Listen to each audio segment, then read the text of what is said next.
Utang ako para ibayad ng interest. So, yung capital life nandun pa cycle lang. mo Oo. dito. Tapos may sarili pa akong utang, di ba? Parang, you know what, in the Philippines, halos magpakamatay na nga ako. Malaki yung sahod ko pero wala na talagang natira.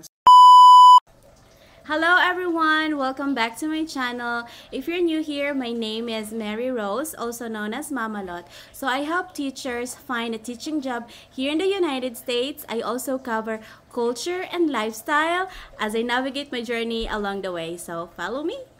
So today, gagawa tayo ng panibagong video and it is something a little bit different because I will be interviewed by a friend. She is also a teacher. She is teaching here in our city. She is an elementary teacher. So ngayon, pag-uusapan namin ang mga bagay-bagay tungkol sa pagiging teacher dito sa Amerika, paano kami napunta dito, ano yung mga adjustments namin, ano yung mga bagay na sinakripisyo namin para makarating dito. While having this simple conversation, we are going to make a lumpia. Okay?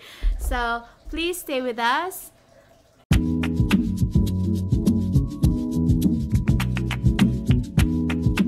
So, hello everyone! Ito si Ma'am Lavinia Cudog. She is an elementary teacher and she will be interviewing me at parang mag-uusap-usap lang kami ng mga bagay-bagay tungkol sa pagiging teacher dito. So, good morning. Ano yung mga bagay-bagay? So, ano yung unang tanong mo, Ma'am? I want to know you. Okay. I want to know more about you. Sige. So, sa mga hindi pa nakakaalam, ako po si Mary Rose, no? Ako ay isang guro ng English Department sa Pilipinas, Department of Education sa Pilipinas before. I have been teaching for like 13 years and I am a high school teacher. So, 13 years na akong nagtuturo. At the same time, I'm a mother of 3 kids. So, before ako napunta dito, meron akong naiwang mga anak at saka yung kapapanganak ko pa lang, as in hindi pa siya nag 1 year, iniwan ko siya sa Pinas kasi kailangan ko na pumunta dito. Why? Why you need to come here in the United States? What motivates you? What motivates me to come in here?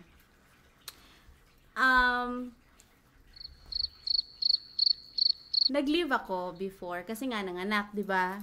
So pagbalik ko sa school, sa aming school, maraming mga teachers na nag-resign na kasi nga nagpunta dito sa United States. Mga around July 'yun. So nakapag-isip-isip din ako na bakit hindi ko din i-try. Try lang. Hindi ko talaga gusto talagang 100% na pumunta dito. Tarang nag-try lang ako. Tapos, at the same time, napag-isip-isip ko na, kasi yung husband ko is seaman. So, gusto ko din na makasama siya. Ayaw niya kasing mag-stop ng work. Kasi nga, alam mo naman, pag teacher ka, madami kang loans, di ba? So, parang hindi na sapat yung sahod ko pag ako lang. Tapos siya naman, parang stable na siya sa pagiging seaman niya. So, malaki-laki na din yung sahod niya. So, in other words, hindi talaga kami naghihirap. Yun bang parang hirap na sa pang-araw-araw namin. Ang gusto ko lang talaga is makasama siya para naman araw-araw siya makikita ng mga anak ko kasi nga in a year 2 buwan lang siyang nag-i-stay. So, yun talaga yung unang pumasok sa. Is it the only way that you go with your husband to come to the USA? Why? Saan ba siya na yung barko niya? Nasa Europe. Sa Europe yung barko niya. So, hindi maganda naman yung sahod niya sa pagiging seaman niya. Pero nga, kaya lang pag mga special occasions, wala siya. So, nalulungkot na ako. Tapos, alam mo yun, 3 na yung anak namin, tapos parang wala siya palagi sa tabi nila. Tapos, ayoko din na nag-overthink. Kasi nga, pag seaman, di ba, marami kang naririnig. Si Manloloko? Simba ko lang. Tapos, Tapos aside from that, syempre, gusto ko din mabayaran agad yung mga utang ko. So, yun na nga, nag-start na akong mag-apply. Tapos, na-motivate din ako sa mga kasamahan ko na, hindi pala imposible na makarating ka dito kasi nga sila nga, andun na, diba? So, yun, kinontak ko yung friend ko, paano niya ginawa. Tapos, may sinuggest siya na Facebook page na i-add ko yung mga kay Sir Balt. Tapos binasa ko yung feature post niya, lahat-lahat pinag-aralan ko kung paano ba mag-apply. Ayokong magtanong doon sa page. Pinag-aralan ko lang talaga kung paano. Tapos, yun na nga, nag-start na ako mag-research, nag-apply. Alam mo, Day, nag-start ako sa August, September, October, nakatanggap ako ng interview. November na hire ako. So, parang smooth lang yung takbo niya. Tapos, talagang sinipagan ko yung pag-a-apply ko. So, from gathering of the requirements hanggang sa pag-apply, sa isang araw nakakapag-apply ako mga 20 to 30 schools. Tapos, ini-email ko pa yung mga principal, tapos yung HR, nagsisend ako ng mga requirements, kung ano-ano na lang, pati pa yung superintendent, sinali ko na, mga board of directors, dahil lahat na. Tapos, walang nagre-reply. So, how do you feel that? Do you feel frustrated? Or you yeah, just... pero somehow, hindi ko naman talaga siya as in a focus. Yun bang, basta ginagawa ko lang siya as, parang, wala lang, parang apply lang. Hindi talaga ako nag-expect 100%. Kaya nga, nung napag-isipan ko na, nabasa ko sa page ng Facebook group na maha-hire ka through virtual fair. So, nag-research na naman ako ng mga virtual fair ng teachers hiring dito. So, yun na nga, nakasali ako sa isang virtual fair at alam mo, around yung virtual fair is, 'di ba, baliktad yung time natin, so mga 12 mid to 1 a.m. to 3 a.m. Yun yung virtual fair. So talagang sinipagan ko, talagang hindi ako natutulog sa mga ganyang time. So na-hire ako through that. sa fair? Virtual fair, yes. So, yun na nga, na-hire ako dyan. How about you? Paano ka na-hire? I just saw the post or also the Filipino group chat. And then, someone says, sino po dito yung may interview in Garden City? So, I just searched the school Garden City and then I applied there. So, so nakita mo lang yung post ng si Miss Elsa. Yung nandito na rin yung teacher. Miss Elsa. Si Ma'am Elsa yung post niya. Tapos, nag-apply ako, but at that time, my application was also for hire in Arizona and Texas. My visa is the IEG, I think, International. So J1 ka? Yeah, J1 visa. Ano nangyari? And then, walang principal interview. I just got one principal interview from Garden City. So, that's it. And then, get hired also in Garden City. Pero naging H1B ka, di ba? Yeah, H1B because all the teachers hired from Garden City is H1B, di ba? H1B ka rin, no? Okay. So, thanks to Ma'am Elsa pala. Yeah. She's So, the can you angel. compare also, the classroom settings or the classroom management that you applied from the Philippines and here also in the United States? Is it effective or what? Well, ibang-iba yung mga bata natin sa Pilipinas at dito, masasabi ko ha. Though, konti lang yung population nila, as in a classroom, I only have 16 students, 15, sometimes 11, may 3 student pa nga ako eh. Kaya lang, iba talaga yung ugali nila dito. Pero manageable naman siya. So, yung na-apply ko lang is, be patient. Always be patient to the students. Tapos, dapat may ka talaga sa classroom management. Dapat, kung ano yung rules, pinapalo talaga yan. So, yun yung... You should be consistent. Yeah, consistent. Consistent ka sa classroom management. And then, dapat yung mga rewards, mga punishments ba yun? Mga reward and punishments. Dapat, klarong-klaro, mga consequences.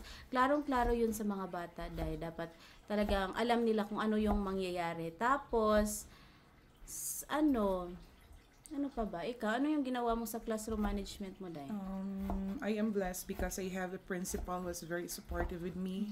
So, at first, yung klase ko talaga is, even though, tama yung sabi nila, even though you are a master teacher there in the Philippines or you experience 20% teaching there in the Philippines, parang hindi mo talaga yan you can say that you are the best teacher in the Philippines, but here in the United States, para bang iba.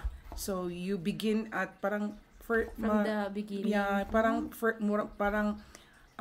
you're newly hired teacher, really. No, parang ganun. Hindi mo talaga yun ma-apply sa kanila. Kasi in the Philippines, we have 60, 30, 40 students, but here in America, just less. But it sounds, or the environment just have 60 kids. Yeah, parang may 60 kids ka na din sa mga ugali but nila, no? yeah, they just keep on standing, keep on talking. But here, as what I have noticed here in Garden City, the kids are respectful also, but they just keep on talking and then standing. That's the only thing that you need to manage to your classroom. But I've heard some of the students from the other states who are disrespecting their teachers, throwing something, right?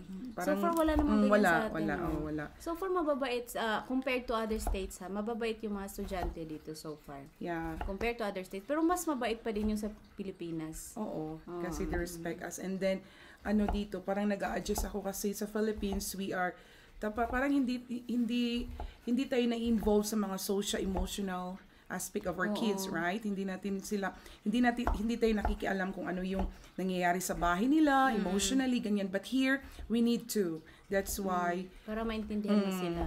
Parang maintindihan mo. Kasi may iba daw ng mga bata na parang if they come, parang pag-uwi sila sa bahay, ayaw nila sa family. So, anong gusto nila is pumunta na lang sa school para... Doon sila nagwawala, doon sila kumukuha ng comfort, parang sa teacher, ganun. Oo. Kasi bothered sila sa home. Most of the parents kasi dito, busy. Okay, what are your tips to those teachers who are Tips na tayo? Yeah. So, Sadali lang, may ano pa. How is your class so far? Okay. My class so far, I have the best principal so far, the best co-workers so far. Ang babait nila dito. Talagang, ang babait nila sa mga teachers. Yeah. Na wala akong masabi. Super supportive. Talagang pro teacher sila. Yung naririnig natin sa ibang states, parang ayaw nila sa parang hindi sila supportive sa teachers nila. Kung yung mga estudyante yung priority naman yung mga estudyante, pero mas pinapakinggan yung side ng teachers dito. What amazes me here also is yung mga locals na teachers, especially we Filipinos, English is not our first language, so it's hard for us to express what you want. So parang naintindihan nila kasi yung English natin, di ba, parang limited lang, because some of the teachers also asking, is it really need to be good in English or fluent in English? I think it's not, as long that you can say it a simple way. Parang barriers din sa akin kasi, di ba, you will think first before you speak out. Yeah, because nagko-code switch ka. So ganun ba? Yun talaga yung, I think that's the only problem. Also, that's why we cannot pursue the classroom management well. We cannot do it properly. Lalo na pag magagalit ka, no? Oo, parang limited lang yung you masabi mo. You sit down. Sit down lang. Keep quiet. Pero ako parang meron ako mga aside from sit down. Keep it down. Okay. So Keep ako it wala. down. Kasi 3 months pa lang ako dito sa US. So pero parang yun talaga mapag-aaralan yung mo din struggle yan. ko. Yeah, yun talaga yung struggle ko. That's why I keep on praying na, Lord, please help me to be good in English, that whatever things that I want to tell to my students, they can learn from me. And then, especially yung may mag-aaway, para bang hindi mo alam paano kung sila isi-settle. May nag-aaway sa classroom. Parang ganun ba? They are swaying words like that. So, kailangan mo talaga yan. Kahit mga grade 3 pa. You need to talk to them. Paano mo, anong gagawin mo? Parang may mga isang bata na frustrated, iiyak, tapos the kids are coming to her or him, then what happens? So I don't know how to tell what's Ibang-iba talaga pag language natin, di ba? Madami kang nasasabi. Pero sige lang, on the way of ano pa din kami. We are learning, di ba? Yeah. We are learning. Bagong-bago ka pa, ma'am, no? Mga ilang 3 months. 3 months pa siya. Grabe pa yung adjustment. Yeah. Ikaw, ma'am, may mga ka ba dito? Mga culture shock na so far? Yeah, yun lang talaga yung socio-emotional na need natin para bang kailangan natin i-address sa mga bata. Para bang i-please natin sila, yung mga bata dito. Yun lang yung parang parang nag-a-adjust pa ako. Tapos, di ba, tayo mga Pinoy, mga Bisaya, yung boses ko is para bang galit kung parang magsalita. nagiyel ka. Yeah. So, they will say, Miss Lavina, teach me how to do this. They will say, 2 times 2 equals 4. So, you need to count this one. And then, oh, Miss Lavina, Oh, you're you're yelling at me. No, I'm not yelling. So, parang ganun ba? Kasi, yung tayo, parang nag-adjust pa po ako sa yung the way how I talk to them. We are learning pa din. Oo. Kasi may iba, di ba, may malumanay, ganun. Pero ako iba malumanay kasi ako. Malumanay ako Parang, tapos sabi ng I just seldom smile to my class, and then my principal told, oh, Miss Lavina, you need to smile because, you know, parang ganun ba? Don't forget to smile, ganun. Talaga. So, last question. Sige, last question na tayo. Kunin ko ng karne kasi 11 minutes na, hindi pa tayo nakarap up. So, what are your tips to those teachers who wants to apply? Yeah, I know. Sige, Dora. I-edit mo lang yan. Sige, go. So, what are your tips to the teachers who really want to apply here as a teacher in the United States? Well, my advice for them, keep on applying. Huwag mawala ng pag-asa, and then don't listen to the negatives, you know. Talagang kung ano yung focus mo, kung gusto mong mapunta dito, huwag ka masyadong makinig sa mga negatives. Though, ibalanse mo kung saan kang state, kung yung state ba is mataas na ba yung crime rate, yung mga factors na dapat mo, mag-research ka. And then, always or keep praying. Always talaga. Yeah, yun talaga yung Madami kaming mga sacrifices na ginawa tulad ng pag-iwan ng family namin, yung baby ko, hindi pa nag 1 year, iniwan ko, yung mga anak ko, iniwan ko. Ang daming sacrifices, and be prepared for that. How about you? Yung sa akin talaga parang inspiration siguro yung story ko kasi alam mo na as a teacher, I am master teacher too in the Philippines, but madami talaga akong utang sa Philippines. Tapos may dalawa akong teacher na may loan siya, almost 100. Ako yung nag-co-maker sa kanya. Dalawa yun sila. So para bang sa Pilipinas pa may utang sila, ako yung nag-co-maker, hindi sila nakabayad. So ako yung nagbabayad ng interest kasi friend ko yun. So I don't want to, para bang ayokong masira yung parang yung pangalan ko. So kaya ganun, yung na-total ko na yung utang ko talaga kasi umuutang ako para ibayad ng interest. So yung capital nandun pa lang. Tapos may sarili pa akong utang, di ba? Parang you know what, in the Philippines, halos magpakamatay na nga ako. Malaki yung sahod ko pero wala na talagang natira. So, that's reality. Most of the teachers, no? So, yung ETM, nasanla na, parang ganun. So, wala na talagang sahod. So, parang ma-amaze ka everyday nga. Ba't nabubuhay ka? Nabubuhay ka, it's because sa utang. Utang ng utang, ganun. Utang para ibayad sa utang. Ibayad sa utang. So, parang I know maraming makaka-relate kasi barriers talaga yung loans, especially sa Caraga region, di ba? Hindi tayo pwedeng makaalis pag pag hindi na permahan yung clearance ng kailangan mong bayaran lahat. So, paano mo yung ginawa, ma'am? Di ba? As I was thinking, ang dami-dami siguro nating utang na naiwan, di ba? Ang hirap bayaran, kaya nga mag-abroad tayo para makabayad ng utang. Tapos, kailangan pang mag-clearance, bayaran muna yung utang. So, paano ka nakaalis? Yung sa akin talaga, parang at first talaga, kung ano yun talaga yung motivation mo, kung gusto mo talagang mag-abroad, alam mo na may mga utang ka, pero just keep praying kasi pag i-focus mo lang talaga na maka-principal interview ka, yung mag-apply ka sa mga visa, yung mga visa, yung visa sponsors, galingan mo talaga para magka-principal interview ka para ma-hire ka, because along the way, yung may mahanap ka talaga na somebody, just keep praying because may tao talagang mag-help sa'yo sa mga processing mo, o even though nga, kasi barriers, yung iba magsabi na ayaw ko nang mag-abroad kasi babayaran yung utang, marami pa naman akong utang dito, so paano ako mag-abroad?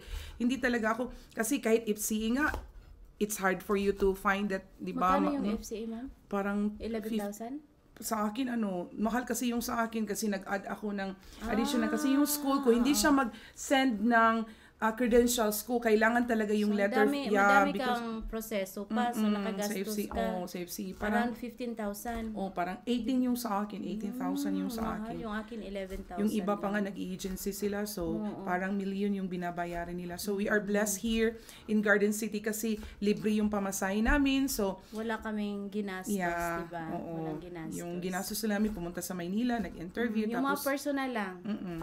Tapos H1B pa, so ganun. So pwede din kayo mag-apply sa district namin sa Garden soon City. they will be hiring again. Pwede kayo mag-apply doon. Thank you for sharing that one. So, keep on praying. Yun lang talaga. Tsaka, focus on applying. And, kailangan mong i-research yung lugar na gusto mong puntahan. Yung gusto mong turuan. And then, be patient. Tapos, persevere. Tama ba yun, Day? Persevere. Tapos para talaga yung sabi nila na 10 years na salary ng teacher once sa Pinas, it's just 1 year here in the United States. It's really true. So, talaga, malaking tulong talaga. So, 3 months pa lang ako dito sa USA. So, parang nagpatayo na ako ng bahay. Charot. Yung 1 month salary ko dito.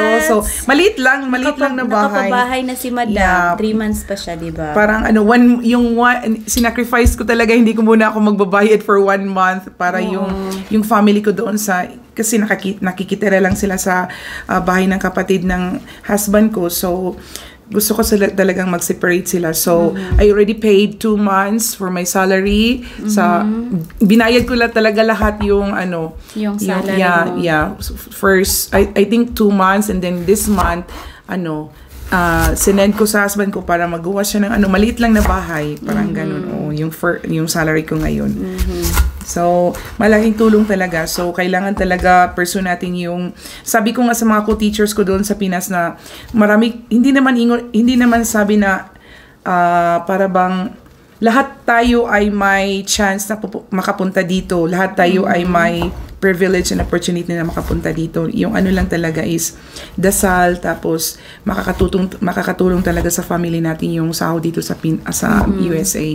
Tapos sacrificing talaga. Pero parang hindi talaga ako naka-feel ng para bang hindi mo mamimiss yung family mo kasi palagi mo silang tinatawagan, parang gano'n. Iba na yung meron kang Facebook. Maybe, siguro para sa'yo, di ba, na na yung family mo namimiss mo kasi maliliit pa yung mga anak mo, di ba? Grabe yung depression ko. Oo, pero sa akin is, yung eldest ko is 14 years old, tapos dalawa lang kasi yung anak ko, so yung second ko is 10 years old, so we always talk to each other, so parang hindi ko sila parang hindi na-miss kung ganun pa. Parang sabi nila, ka daw, 3 months pa lang daw, yung mafe-feel mo? Parang homesick daw. Homesick. Pero wala ako talaga kung homesick. Ang na-miss ko lang. Madami kasing Pilipino na dito. Tapos, andun pa siya sa kaibigan niya. So, hindi talaga as in a super homesick, di ba? Yeah. So, yun na nga. Hindi natapos ang aming paglulumpia. So, kasi maraming chika-chika. So, kailangan magluto muna kami. We will love to share what we had. So, if you have any questions, kung mayroon kang gustong malaman, and then we can share it to you. Kung any help we can share. So, pwede. Yeah, and i-announce ko din pag hiring na yung district namin. Sana makatulong ang video na ito. And please subscribe to my YouTube channel. See you next time. Bye!